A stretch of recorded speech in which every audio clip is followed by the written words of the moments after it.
नमस्कार दोस्तों, welcome back to money matters. Shubham this side से भी रजिस्टर्ड रिसर्च एनालिस्ट। बात करने वाले हैं रेलवे स्टॉक की सीरीज में। आज 3 ऐसे रेलवे स्टॉक्स पे जो कि काफी ज्यादा गिरे हुए हैं और इनकी ट्रेन बेचारों की रुकी हुई है। तो ये ट्रेन कब चल सकती है, संभावनाएं क्या है, फंडामेंटल्स कैसे हैं, टेक्निकल्स कैसे हैं, कंप्लीट एनालिसिस करेंगे और इस लर्निंग वीडियो में आपको कुछ सीखने को मिलेगा। ध्यान रखिएगा, ये वीडियो किसी टाइप से कोई बाय सेल की रिकमेंडेशन नहीं है। आपको भारी नुकसान हो सकता है मार्केट के अंदर अगर आप कोई भी यूट्यूब पे वीडियो देख के बाय सेल करते हैं तो, बिकॉज बाय सेल के लिए प्रॉपर सेटअप की जरूरत होती है और उसके लिए लर्निंग की आवश्यकता होती है। सो वीडियोस को देख के सिर्फ लर्निंग लीजिए, बाय सेल बिल्कुल मत कीजिए, ये मेरी आपसे रिक्वेस्ट रहेगी। चलते हैं फिलहाल इन तीनों कंपनीज के एनालिसिस पे। याद रखिए, हमने IRFC, RVNL इन पे एनालिसिस कर दिया है। आज 3 स्टॉक्स का एनालिसिस होगा जिसमें इरकॉन, टीटागढ़ एंड जुपिटर तीनों का एनालिसिस करेंगे और पता करेंगे इनकी ट्रेन कब चल सकती है, कब इसमें कुछ हमें पॉजिटिव मोमेंटम दिख सकता है। सबसे पहले बात करते हैं इरकॉन के ऊपर। ध्यान से देखिए, अभी तक जो करेक्शन हो चुका है that is more than 60% and अभी भी अगर देखा जाए स्टॉक उसी प्राइस के आसपास ट्रेड कर रहा है जिस प्राइस पे सबसे पहले स्टॉक 2023 सितंबर में आया था। सो सिंस लास्ट 2 इयर्स यहां पे देखा जाए तो कुछ भी निकल के नहीं आता है। लेकिन हां, अब देखना पड़ेगा कि आज की डेट में कंपनी के फंडामेंटल्स कैसे हैं। तो मैं सबसे पहले आपको समझा देता हूं कि कंपनी का बिजनेस क्या है। मैं आपको शॉर्ट एंड स्वीट तरीके से समझाता हूं बिजनेस मॉडल है क्या। देखो, इरकॉन जो है वो एक रेलवे इंफ्रास्ट्रक्चर कंपनी है। मैं आपको लिख के बताता हूं। तो इरकॉन का काम है रेलवे इंफ्रा का काम है और मतलब कंस्ट्रक्शन उससे रिलेटेड बिजनेस है, जैसे नई लाइंस बिछाना, एग्जिस्टिंग लाइन का इलेक्ट्रिफिकेशन करना। और ये सिर्फ इंडिया में नहीं करती, जैसे श्रीलंकन गवर्नमेंट है, अगर वो बोलते मेरे को करना है तो उनका भी हेल्प कर सकती है। तो इसका काम जो रेलवे इंफ्रास्ट्रक्चर से रिलेटेड बिजनेस हो गया है। अभी की डेट में मार्केट कैप 16,000 करोड़ की है, पी रेशियो लगभग 24 का है। अगर इसी को ROE के साथ देखा जाए तो थोड़ा सा एक्सपेंसिव लगता है और ROC के साथ भी थोड़ा एक्सपेंसिव है। यहां पे देखो तो डेट कंपनी के ऊपर 0.56 है, हालांकि ये PSU स्टॉक है तो डेट का कोई इतना मैटर नहीं है बिकॉज वो आपको चूक ही जाएगा बिकॉज गवर्नमेंट का सपोर्ट है। 65% जो है प्रमोटर्स के पास होल्डिंग है। प्राइस टू बुक वैल्यू लगभग 2.5 का है जो ठीक ठाक है, हम खराब नहीं कह सकते हैं। यहां पर आइए फाइनेंशियल्स को देखिए। फाइनेंशियल में आपको पता चलेगा कि इसमें गिरावट क्यों आई है और उसके एक्चुअल रीजंस क्या है। If you look at the financials, last year देखिए 2394 करोड़, लगभग 2400 करोड़ का रेवेन्यू था और वहां पर आपका नेट प्रॉफिट था 224 करोड़ का। नाउ चेक दिस वन, इस साल आपकी रेवेन्यू टूटी है Y on Y बेसिस पे और आपके प्रॉफिट्स भी Y on Y बेसिस पे टूटे। Now what about your Q on Q, तो Q on Q के भी आपकी सेल टूटी यानी रेवेन्यू टूटी और आपके प्रॉफिट्स भी टूट चुके हैं। और यहां पर ये सारे रीजंस जो है ये अब पता चल रहे हैं लोगों को, लेकिन मार्केट एक्चुअल में फॉरवर्ड देखता है हर चीज को, उसे पहले से पता होता है क्या होने वाला है क्या नहीं, उसके अकॉर्डिंग मार्केट में टॉप लग जाते हैं। हालांकि स्टॉक का कभी भी कोई होता है, वो जब भी एक बड़ी तेजी या बड़ी मंदी में होता है तो फेयर वैल्यूएशन पे कभी ट्रेड नहीं होता, वो उससे ज्यादा है उससे कम होता है। लेकिन मार्केट को ये पता होता है कि आगे ग्रोथ है कि नहीं है, उसके अकॉर्डिंग वो उसे पनिशमेंट या फिर रिवॉर्ड देता है। तो जैसे ही मार्केट को एहसास होता है कि आगे की ग्रोथ 6 महीने आगे, 1 साल आगे ग्रोथ नहीं है, मार्केट उसके अकॉर्डिंग चीजें देखता है। मार्केट को फिर पता चलता है अचानक कि नहीं कुछ हो सकता है तो उसके अकॉर्डिंग चार्ट पैटर्न्स बनते हैं, उसके अकॉर्डिंग काम होता है और मार्केट फिर से उसकी तरफ रिवाइवल मोड में जाता है। तो राइट नाउ आपको ये समझ आ गया है कि यस, आपके प्रॉफिट्स में दिक्कत हुई है इसलिए आपको प्रॉब्लम आई है। इसको अगर आप एनुअल बेसिस पे समझेंगे तो आपके लिए और ईजी रहेगा। यहां पे देखिए आपकी रेवेन्यू 2023 में कितनी थी और 2025 के अभी ट्रेलिंग 12 मंथ में कितनी चल रही है, आपका प्रॉफिट उस टाइम कितना था और आज कितना है। सो मैंने जो कहा ना 2 साल पहले के आपको भाव चल रहे हैं, उसके रीजंस आपके सामने हैं क्यों चल रहे हैं। हालांकि इससे भी नीचे चलने चाहिए कायदे से, बिकॉज मार्केट जो होता है वो कई बार ऐसी पनिशमेंट देता है कि नीचे और फेंक देता है उसको, बट ठीक ठाक है। यहां पे ये भाव भी हम ठीक कह सकते हैं जो अभी चलते हुए नजर आ रहे हैं। लुकिंग एट दिस, स्टिल कई लोगों को एक्सपेंसिव वैल्यूएशन लग रहे हैं, वो हम चार्ट पे देखेंगे क्यों है क्या है। आगे शेयर होल्डिंग देखते हैं, बड़े प्लेयर्स ने क्या डिसीजंस लिए हैं। तो देखो, प्रमोटर्स ने एज इट इज रखी है बिकॉज वो गवर्नमेंट ऑफ इंडिया है through the president of India. अब FIIs ने यहाँ पे स्टेक बढ़ाया है, दैट इज गुड। DIIs ने भी यहाँ पे थोड़ा सा स्टेक बढ़ाया है, पब्लिक का यहाँ से स्टेक थोड़ा सा कम हुआ है और नंबर ऑफ शेयर होल्डर थोड़े से कम हुए हैं। 12.5 लाख से आप कह सकते हो 12 लाख के आसपास आ गए, बट स्टिल 12 लाख लोग अभी तक हैं। अब इन 12 लाख लोगों की जर्नी एक बार देख लीजिए क्या रही है। यहाँ पे आते हैं, एक बार इसको ग्राफ फॉर्मेट में देख लीजिए। नंबर ऑफ शेयर होल्डर्स अगर हम देखें तो आप खुद एहसास लीजिए यहाँ पे कि सितंबर 2023 तक कोई खास नंबर ऑफ शेयर होल्डर नहीं थे, 4 लाख 3 लाख थे जो कि कंसिस्टेंट थे। उसके बाद में जंप आई थी जब स्टॉक काफी बढ़ चुका था और आज तक देखिए प्राइस तो उधर ही है, लेकिन देखिए नंबर ऑफ शेयर होल्डर 3 गुना 4 गुना से ज्यादा बढ़ चुके हैं। सो कभी भी किसी भी भागते हुए चीज को चेज नहीं करना, और अगर करो एसएल के साथ करना वरना दिक्कत होगी। आइए चलते हैं इसके यहां पर टेक्निकल स्ट्रक्चर पे। टेक्निकल स्ट्रक्चर कब बोल रहा है कि इसकी रेल कब लाइन पे आ सकती है वो देखना बहुत जरूरी है। So look at this, correction हो चुका है 61%। ये डेली चार्ट है, इसको लास्ट में देखेंगे। सबसे पहले मंथली चार्ट देखते हैं। यहां पर हम देखेंगे इसका टॉप जो लगा है वो लगा है लास्ट ईयर जुलाई के अंदर, यानी इलेक्शन रिजल्ट के बाद में। अब इसको नोट करिए थोड़ा सा और यहां इसको समझने की कोशिश करिए। Now this is the pattern, red red red red red, और उसके बाद में यहां एक थोड़ी सी दोजी टाइप की, यहां बड़ी रेड, यहां बड़ी रेड। जो भी बड़ी रेड कैंडल है जहां पे अच्छी खासी बॉडी है, उसके ऊपर इनका क्लोज मंथली चार्ट पे नहीं आ पा रहा है, that is a negative point. हालांकि यहां पर आ सकता था, इसके ऊपर जा सकता था, बट आप वो कह सकते हैं मिस हो गया, और मार्केट एक वेव ऐसे लेकर वापस से करेक्टिव मोड में आ चुका है। अब मंथली चार्ट ये बोल रहा है कि अभी तक ट्रेंड जो वो साइडवेज है, ना हम ये कह सकते हैं बुलिश है प्रॉपर, ना हम कह सकते हैं कि बेरिश है, साइडवेज है। इसके लिए इसको इन साइकोलॉजिकल लेवल जो कि लगभग 200 के आसपास है, इसके ऊपर आता है तो इसको रिव्यू किया जा सकता है, बुल्स इसको रिव्यू कर सकते हैं। राइट नाउ जिस प्राइस पॉइंट पे चल रहा है, अभी यहां पे कोई टेक्निकल इंडिकेशन नहीं है, बाकी सबके अपने विचार है। सोचो कल को ये स्टॉक यहां से मान लीजिए इस प्राइस के ऊपर आता है, तो कोई हमें ये कह सकता है कि देखो उस दिन तो नीचे चल रहा था, आपकी वजह से हमारा मिस हो गया। नहीं, हमारी वजह से क्यों मिस हो जाए, इट इज योर कॉल। हमें सिर्फ इतना पता है कि ट्रेंड बुलिश होने के लिए हम यहां पे रिव्यू करेंगे, इट इज ओवर एनालिसिस। हम किसी को नहीं कह रहे कि वो हमें इस तरीके से जाके बाय सेल के डिसीजन लीजिए, बिल्कुल नहीं। आप सिर्फ लर्निंग लीजिए जो हम दे रहे हैं कि इसके ऊपर हम रिव्यू करेंगे, फिलहाल नहीं करेंगे as per the monthly chart. Weekly chart क्या बोलता है एंड कोई ट्रेंड का साइन है कि नहीं है वो देख लेते हैं। सो वीकली चार्ट पे आप देखिए, यहां से जो एक लगातार मंदी चल रही है, ऐसा लगता है कि उस मंदी का एक पोज जो है यहां पर होने को शुरू हो चुका है, कि वो पोज ले सकता है। बट हमें खाली पोज नहीं चाहिए, हमें चाहिए कि पोज के बाद आप नया ट्रेंड बनाओ। तो उस नए ट्रेंड के लिए हमें इसके ऊपर ही आके देखना चाहिए। इसको जस्टिफाई करेंगे हम लोग डेली चार्ट पे also, looking at the long term moving average. यहां पे देखिए, दिस इज द डाटा, यहां पे आते हैं, yes this is the data. अब ये देखिए, एक लॉन्ग टर्म मूविंग एवरेज के नीचे बीच में ऊपर आया, फिर एक ट्रेंड बनना चाहिए था, यहां पे बनना चाहिए था, बट वो ट्रेंड वीक हुआ। वीक होने के बाद अभी तक वो पेनफुल सिचुएशन के अंदर रख रहा है इन्वेस्टर्स को। तो वापस इनके ऊपर आता है, एक साइकोलॉजिकल बैरियर है, इसके ऊपर रिव्यू करेंगे अप्रॉक्सीमेट 200, उसके बाद देखेंगे कि इसकी ट्रेंड में कुछ जान है कि नहीं है। राइट नाउ ये जो है वो एक प्रॉपर साइडवेज ट्रेंड है, जिसमें नीचे ये लेवल इंपॉर्टेंट है और ऊपर की लेवल में ये लेवल इंपॉर्टेंट है। अब हम इतनी बड़ी रेंज तो समझ नहीं सकते, सो दैट्स वाई हमें एक पॉइंट डिसाइड करना है जहां से उसके मल्टीपल प्राइस पॉइंट हुए हैं, उसको हमें ध्यान में रखना है। इसके ऊपर रिव्यू किया जाएगा इरकॉन को। राइट नाउ हम कुछ भी नहीं कह सकते कि क्या ट्रेंड है, हो सकता है ये नीचे आए, यहां से ऐसे जाए, या हो सकता है और नीचे जाए। हमारे पास कोई एनालिसिस नहीं है राइट नाउ, खाली इतना पता है कि अभी कोई नो डिसीजन जोन जो होता है वो बना हुआ है, प्रॉपर कोई जोन नहीं है जहां पे कुछ डिसीजन मेकिंग हो। तो उस डिसीजन के लिए मुझे इसके ऊपर रिव्यू करना होगा। उसका रीजन क्या, आप इस लॉन्ग टर्म मूविंग एवरेज के ऊपर भी आ जाओगे अगर इसके ऊपर आना है तो, और एक मल्टीपल रेजिस्टेंस जोन जो होगा उसके पास भी आओगे। तो बेयर्स का अटैक कितना सॉलिड हो सकता है कितना नहीं, वो यहां पता चलेगा, यहां हम उसका अनुमान नहीं लगा सकते हैं। आगे चलिए बात करते हैं सेकंड कंपनी के ऊपर। सेकंड कंपनी जिसमें जो मेरे रडार पे है दैट इज टीटागढ़। यहां पर चलते हैं और सबसे पहले हम देखेंगे टीटागढ़ का फाइनेंशियल डाटा। टीटागढ़ क्या करती है, क्या ये पीएसयू है, नहीं है पीएसयू नहीं, प्राइवेट कंपनी है, कोई गवर्नमेंट का इसमें इंटरफेरेंस नहीं है, ध्यान रखिएगा। ये क्या कंपनी है, जो करती क्या है, वो उसका बिजनेस मॉडल समझ लो। इन शॉर्ट ये रेलवे के लिए रोलिंग स्टॉक जो होता है उसकी व्यवस्था करती है। रोलिंग स्टॉक क्या होता है, जैसे कोचेस या आप कह लो सिस्टम हो गए रेल के कुछ और, तो उनकी व्यवस्था जो है वो ये कंपनी करती है। तो रेलवे सिस्टम से रिलेटेड बिजनेस हो गया है।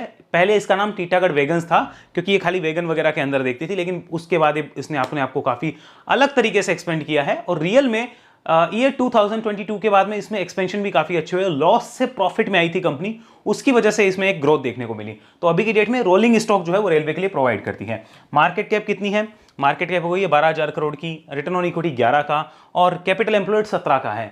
पी रेशियो यहाँ थोड़ा सा एक्सपेंसिव है, 50 के आसपास है, तो आपको पता चलना चाहिए चीज। यहाँ आइए देखते हैं एक बार फाइनेंशियल्स क्या बोलते हैं। If you look at the financials, और यहाँ पे एक चीज पता चलती है, लास्ट ईयर जो सेल हुई थी वहां से आपकी सेल काफी टूटी है। लास्ट ईयर जो आपके मार्जिन थे वहां से आपके मार्जिन भी टूटे हैं। लास्ट ईयर जो आपका प्रॉफिट था वहां से आपका प्रॉफिट आधे से भी कम हो गया है। अगर हम इसी को क्वार्टर ऑन क्वार्टर देखें तो भी आपको सेम दिखेगा कि यस यहाँ पे दिक्कत हुई है। तो मार्केट इन चीजों को पहले से देखता है। आपको लगता है कि अब ये चीजें सामने आ रही है, मार्केट पहले ही टॉप लगा चुका है, क्योंकि उसको मार्केट को पता होता है अभी ये जो कर रहा है। अगर उसके बाद में मार्केट की एक्सपेक्टेशंस ये है कि अब से इसमें सुधार होगा, बुरे से बुरा हो चुका है, तो मार्केट उसके अकॉर्डिंग टेक्निकल चार्ट्स बना सकता है, ये ध्यान रखिएगा। बट डू नॉट एक्सपेक्ट कि रेलवे में जैसे पहले कोई मिरेकल हुआ था, मिरेकल मूव्स आए थे, वैसे कुछ मूव्स मिल सकते हैं। आई डोंट थिंक सो, वैसे मिलने मुश्किल है। और अभी चलते हैं इसके एक बार ईयरली डाटा पे। Look at this is the yearly data. ये क्या बोलता है ये और देख लीजिए, ये आया ईयरली डाटा।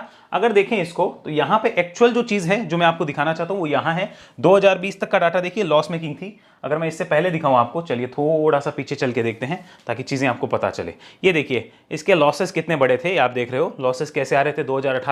2018 में 147 करोड़ का लॉस, 2019 में थोड़ा सा प्रॉफिट, 2020 में भी थोड़ा बहुत प्रॉफिट, एंड 2021 में फिर से लॉस। उसके बाद में एक टर्न अराउंड शुरू हुआ था और फिर देखिए जो कंपनी 78 करोड़ का प्रॉफिट लाती थी वही कंपनी 275 करोड़ का प्रॉफिट लेके आई है। So that is called turn around. यहां पर इसकी रिवेन्यू मॉडल, रिवेन्यू को देखिए यहाँ पे रिवेन्यू कैसी है, तो 3 साल से आपको कंसिस्टेंट दिखेगी। ये 3 साल मतलब ये तो ट्रेलिंग 12 मंथ है, तो हम 2.5-3 साल से कह सकते हैं कंसिस्टेंट है। अगर हम प्रॉफिट्स को देखें तो प्रॉफिट्स में कोई अच्छी ग्रोथ नहीं है। मार्केट ने सारा जो वैल्यूएशन था वो ऑलरेडी दे दिया है, ऐसा लगता है इसको देख के। सो रीजन तो समझ में आ रहा है, फॉल का रीजन क्या है। शेयर होल्डिंग पैटर्न ले लेते हैं। ये क्या बोलता है, यहां प्रमोटर्स ने कुछ चेंजेस नहीं करे हैं। क्या पहले प्रमोटर ने चेंजेस करे? यस, प्रमोटर्स ने अपनी होल्डिंग अच्छी खासी लास्ट ईयर बेची थी, मार्च से जून के बीच में, और स्टॉक का टॉप उठा के देखो कब लगा है, आपको सब पता चल जाएगा। तो उनकी बाइंग और सेलिंग को सीरियसली लेना होता है with subject to the condition कि अगर टेक्निकल भी नेगेटिव हो रहे हैं उनके बेचने के बाद में, टेक डिसीजंस अकॉर्डिंगली। मेरा ऐसा मानना है, आई कैन बी रॉन्ग।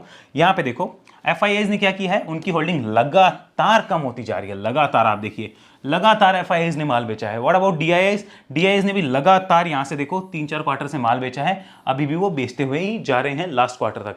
अब इस क्वार्टर का तो अभी आएगा, जुलाई अगस्त सितंबर का, अक्टूबर में पता चलेगा, फिलहाल नहीं है। यहां पर पब्लिक ने क्या किया है, उनको माल चिपकाया गया है, पब्लिक को अच्छे से दिया है। 6 लाख शेयर होल्डर हैं जो अभी भी यहां बैठे हैं। टेक्निकल पैटर्न्स पे चलते हैं, देखते हैं इसकी ट्रेन कब चल सकती है। हो सकता है कि बाकी सब कुछ नेगेटिव हो लेकिन टेक्निकल शायद कुछ बुलिश दिखा दे मूव, तो हमें उसके अकॉर्डिंग टेक्निकल को प्रेफरेंस देना चाहिए, मेरा ऐसा मानना है। आइए यहां पर देखते हैं। What about this? ये आया, ये देखो कितना प्यारा सा चार्ट बना हुआ है, एक लंबी तेजी के बाद में इस टाइप से मूव है। लेकिन एक सच्चाई और दिखाना चाहूंगा जो बहुत से लोग नहीं दिखाएंगे, खाली बस वो आपके सामने चमकाने वाली बातें ही करते हैं। लुक एट दिस, ईयर 2008 से लेकर 2022 दिसंबर तक कोई रिटर्न्स नहीं थे स्टॉक के, ये ध्यान रखिए। उसके बाद टर्न अराउंड हुआ, लॉस से प्रॉफिट हो चुका था, उसके बाद टर्न अराउंड हुआ, ब्रेकआउट हुआ, देन एक शूटअप हुआ। तो यहां पर वो जो रिटर्न्स बने वो तगड़े वाले बने। स्टॉक का टॉप जो लगा था वो आपको दिख रहा है कि लास्ट ईयर जून के आसपास लगा था। प्रमोटर्स ने मार्च से जून के बीच में अपनी होल्डिंग जो है और जैसी आराम कर दिया था 2-2.5% का। उसके बाद ये फॉल, इस फॉल के बाद में एक अच्छी बात क्या हुई है, लगातार गिर रहा था, यहां पॉज लिया है, लेकिन बड़ी वाली रेड कैंडल के ऊपर एक क्लोजिंग यहां आई जो कि एक पॉजिटिव साइन था। तो इसके नीचे हम कह सकते हैं डबल बॉटम लगा है, तो ऐसा माना जाता है टेक्निकल में कि बॉटम आउट हो गया है। लेकिन क्या ट्रेंड बन गया है? उसके लिए आपको ये ट्रिपल रेजिस्टेंस लग गया है, ट्रिपल टॉप बोला जाएगा इसको, इसके ऊपर आके आपको कंफर्म करना होगा। So that is 970 975 level. उसके ऊपर एक बार रिव्यू होगा कि क्या यहां पर नए ट्रेंड की शुरुआत हो रही है कि नहीं हो रही है। सो monthly chart is telling us very clearly 1 2 3 4 5 6 7 8 since 8 months stock is trading in the range. अब आइए यहां पर वीकली चार्ट्स, यहां पे क्या बोलता है? यहां पे भी हमें पता चल गया कि इसकी रेल को हमें कब रिव्यू करना है, इसकी ट्रेन कब चल सकती है, कब रिव्यू करना है।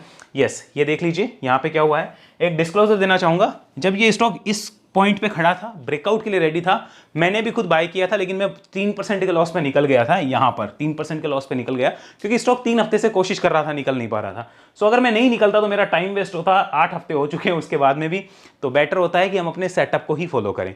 अगेन इसके ऊपर जब आएगा मैं फिर से इसको रिव्यू करूंगा, देखूंगा क्या हो रहा है क्या नहीं, उसके अकॉर्डिंग डिसीजंस लेंगे। यही पॉइंट पीछे भी देखो, यहां सपोर्ट है और यहां पर लगातार रेजिस्टेंस है। डेली कन्वर्जन की तरफ चलते हैं, शायद वहां कुछ और चीजें पता चले।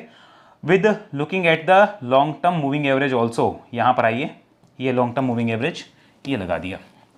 देखिए लॉन्ग टर्म मूविंग एवरेज के नीचे है, तो इस पॉइंट के ऊपर आएगा तो मूविंग एवरेज के भी ऊपर हो जाएगा और एक बड़ा रेजिस्टेंस भी हो जाएगा। So there will be double confirmation. Better होगा हम इस पॉइंट के ऊपर रिव्यू करें।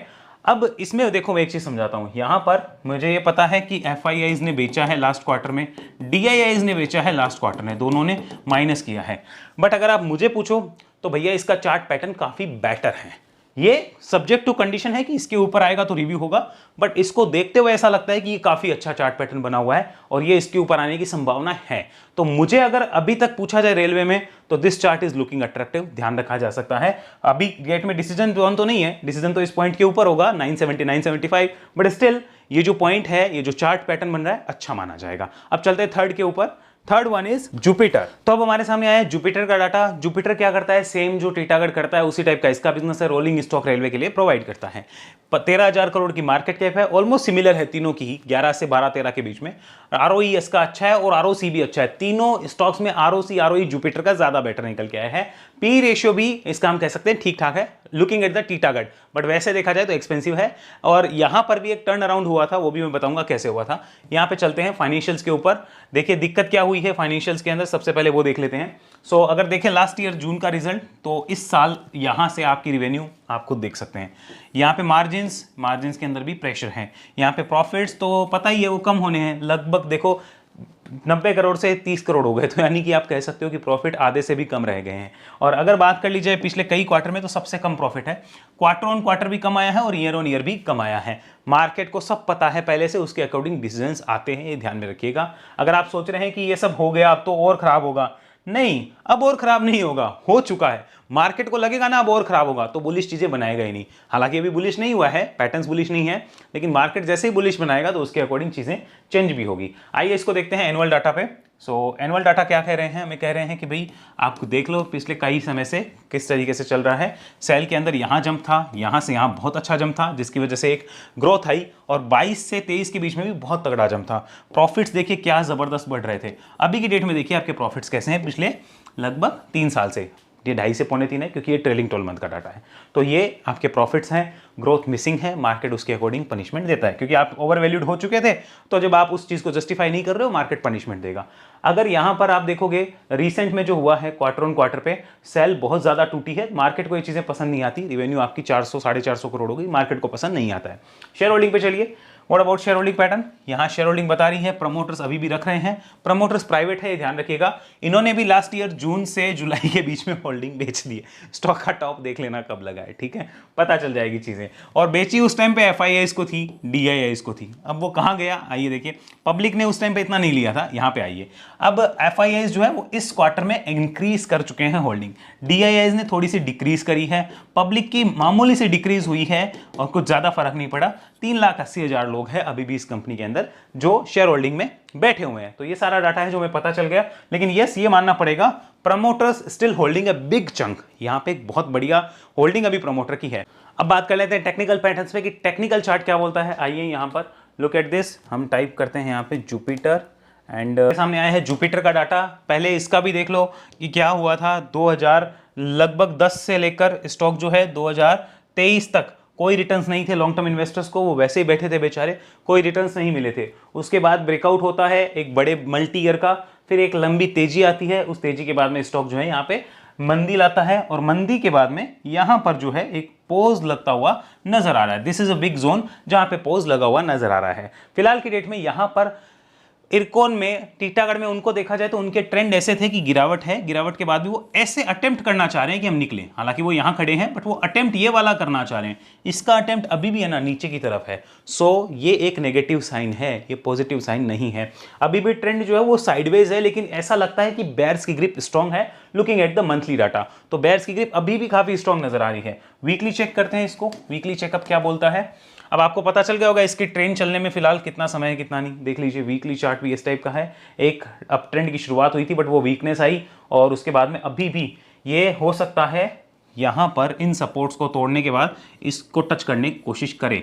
ये तो होगा नहीं होगा वो अलग बात है, बस इतना समझ लीजिए कि जब तक ये डिसाइसिवली इन लेवल्स के ऊपर नहीं आता कम से कम, तब तक हम ये नहीं कह सकते कि बेयर्स की ग्रिप थोड़ी कमजोर हुई है। ध्यान रखिएगा, अप ट्रेंड तो फिर भी नहीं होगा, उसके लिए भी रिव्यू करना पड़ेगा। बट बेयर्स की ग्रिप कमजोर करने के लिए आप कम से कम इसके ऊपर आइए, आपको ये वीकली डाटा पे पता चल रहा है। यहां कन्वर्ट कर लेते हैं एक बार इसको डेली पे, और डेली देखते हैं क्या बोल रहा है।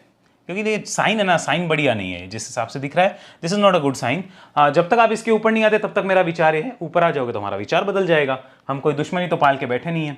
जो अच्छा लग रहा है उसको अच्छा कह देंगे, जो खराब है उसको खराब। यहाँ ये इफ आई चेक, आपको इसके ऊपर आना चाहिए। वैसे एक पूरा बड़ा जोन होगा जो एक सेलिंग प्रेशर क्रिएट करेगा, लेकिन इसके ऊपर आओ तो मैं रिव्यू कर सकता हूं। अगर आज की डेट में इसके ऊपर आए, दैट इज लाइक 370 375 लेवल्स, तो हम ये कह सकते हैं कि बेयर्स की ग्रिप कमजोर हो रही है। आज की डेट में 400 के ऊपर आए तो हम कह सकते हैं कि बुल्स की ग्रिप आ रही है।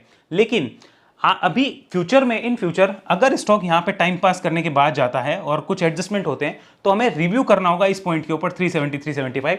हो सकता है उसी टाइम पे बेयर्स की ग्रिप भी कमजोर हो और उसी टाइम पे बुल्स की भी ग्रिप स्ट्रांग होती हुई नजर आए। तो सब्जेक्ट टू रिव्यू है, इसकी ट्रेन अभी चलने में टाइम हो सकता है, वेट फॉर द 370 375 लेवल्स, उसके बाद में इसको देखिए। मुझे उम्मीद होगी आपको कुछ सीखने को मिला होगा। मेरी तरफ से कोई रिकमेंडेशन नहीं है, रिकमेंडेशन माना तो आपके लिए कोई हो सकता है बड़ा मौका और मेरी वजह से मिस हो जाए, क्योंकि मेरा एनालिसिस मेरी तरफ से होती है, मेरे अलग सेटअप्स हैं, आपके अलग हो सकते हैं। तो इसलिए रिक्वेस्ट है, इसको एक लर्निंग के लिए देखिए, और अगर मेरे सेटअप फॉलो कर सकते हैं तो ही समझिए। लेकिन मेरा सेटअप बस ये बोल रहा है कि अभी की डेट में इस ट्रेन को चलने में टाइम है। इन तीनों ट्रेन्स में से Titagarh is looking more convincing, कि वहां पे शायद जल्दी ही हमें रिव्यू करने को मिल जाएगा। बुल्स वहां पे जल्दी ही अपना रिव्यू पॉइंट ला सकते हैं, ऐसा लगता है। बाकी देखते हैं क्या होता है। फिलहाल की डेट में तो कोई डिसीजन जोन है नहीं। ऐसी एनालिसिस सीखना चाहें तो उसके लिए वेब एनालिसिस में आ सकते हैं, इस नंबर पे व्हाट्सअप करके डिटेल ले सकते हैं और सारी इंफॉर्मेशन मिल जाएगी। हमारी वेबसाइट को विजिट करिए, हमारी SEBI registered RA services swing and investment के लिए भी, दोनों के लिए कर सकते हैं। ध्यान रखिएगा, एसटीपी स्विंग के कोई चार्जेस में चेंज नहीं हो रहा, लेकिन एसटीपी इन्वेस्टमेंट की जो सर्विस है उसके चार्जेस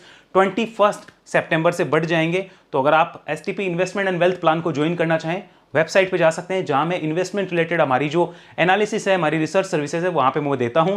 तो अगर जुड़ना चाहें तो एसटीपी इन्वेस्टमेंट एंड वेल्थ, जो कि अभी की डेट में बहुत कम चार्जेस पे अवेलेबल है, अगर आप जुड़ना चाहें जुड़ सकते हैं। इसके चार्जेस 21 सितंबर से बढ़ जाएंगे, आपको इसकी इंफॉर्मेशन मैं देना चाहता हूं। तो उम्मीद होगी आपको वीडियो अच्छा लगा होगा। लाइक शेयर सब्सक्राइब करिए। सोशल मीडिया के लिंक्स या और कोई इंफॉर्मेशन हमारी तरफ से चाहिए हमारी सर्विसेज के रिगार्डिंग, तो इस नंबर पर व्हाट्सअप करिए। अगले वीडियो तक के लिए धन्यवाद। जय हिंद, जय भारत।